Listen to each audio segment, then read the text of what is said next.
নমস্কাৰ বন্ধুসকল, মই দেৱজিৎ শৰ্মাই আপোনালোক সকলোকে পুনৰবাৰ DS global farms and traders চেনেলত স্বাগতম জনাইছোঁ। বন্ধুসকল, আজি মোৰ ফাৰ্মলৈ বহুত দূৰৰ পৰা এজন বন্ধু আহিছে আৰু বহু দিনীয়া, কাৰণ কিয় কৈছোঁ মই সেই বিষয়ে আপোনালোকক ক'ম। আহকচোন ভিডিঅ'টো আৰম্ভ কৰোঁ। বন্ধুসকল, এই ক্ষেত্ৰৰ কথাই কৈছিলোঁ। নমস্কাৰ। নমস্কাৰ। হয় হয়, আপুনি অকণমান পৰিচয়টো দিয়কচোন বাৰু। মোৰ নাম প্ৰাঞ্জল বৰগোহাঁই। মই আমাৰ শৰ্মাদাৰ কথা বহুত বেলেগ এজন মানুহৰ থ্ৰুৱেদি আহিছিলোঁ, ফোনতে চিনাকি, আজিহে কিন্তু প্ৰথম লগ পাইছোঁ। আজি প্ৰায় 8 মাহমানৰ পিছতহে মই মোৰ মানে পাবলগীয়া বস্তুটো নিবলৈ আহিছোঁ। তো এতিয়া চাওঁ কি হয়গৈ। তেওঁ যথেষ্টখিনি ছাজেশ্যন দিলে, কেনেকৈ কৰিব লাগিব, ফিডিঙৰ পৰা আৰম্ভ কৰি ভেকচিনেশ্যনৰ পৰা আৰম্ভ কৰি গোটেইখিনি বুজালে।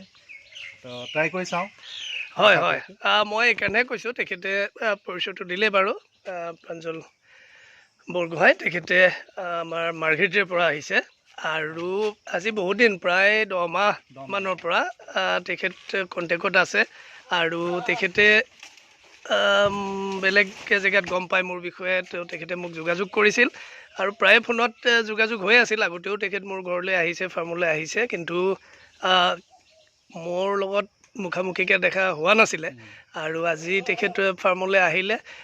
মই দেখাব লৈছোঁ যে এই ছাগলীটো আজি সেই প্ৰায় 10 মাহ আগতেই তেখেতে লৈ থৈছিলে, কিন্তু তেখেতে বিশেষ কাৰণত তেওঁ অন্য কিছু ব্যৱসায়ৰ লগতো জড়িত, তাৰ কাৰণে তেখেতে আহিব পৰা নাছিল আৰু আজি অৱশেষত তেখেত আহিলে আৰু আহি ৰাতিয়ে কালি সন্ধিয়াই তাৰ পৰা আহিছে আৰু ৰাতি আহি পালেহি আৰু ইয়াতে আহি তেখেতে বিভিন্ন কথা আমাৰ লগত আলোচনা কৰিলে।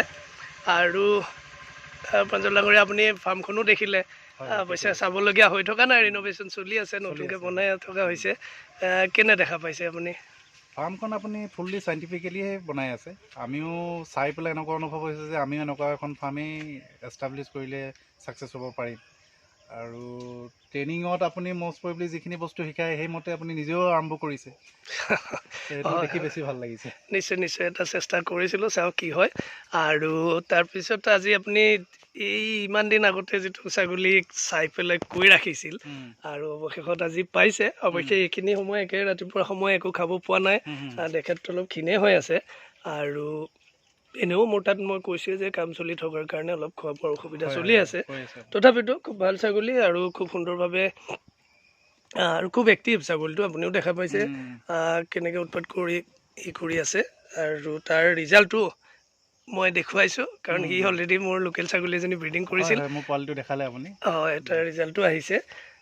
মই ভাবোঁ আপুনি যি উদ্দেশ্যৰে ইয়াক লৈ গৈছে সেই উদ্দেশ্যত সফল হওক আৰু বাকী পুনৰ লগ পাম, সেই প্ৰতিশ্ৰুতিৰে আজিলৈ এৰিছোঁ। ধন্যবাদ।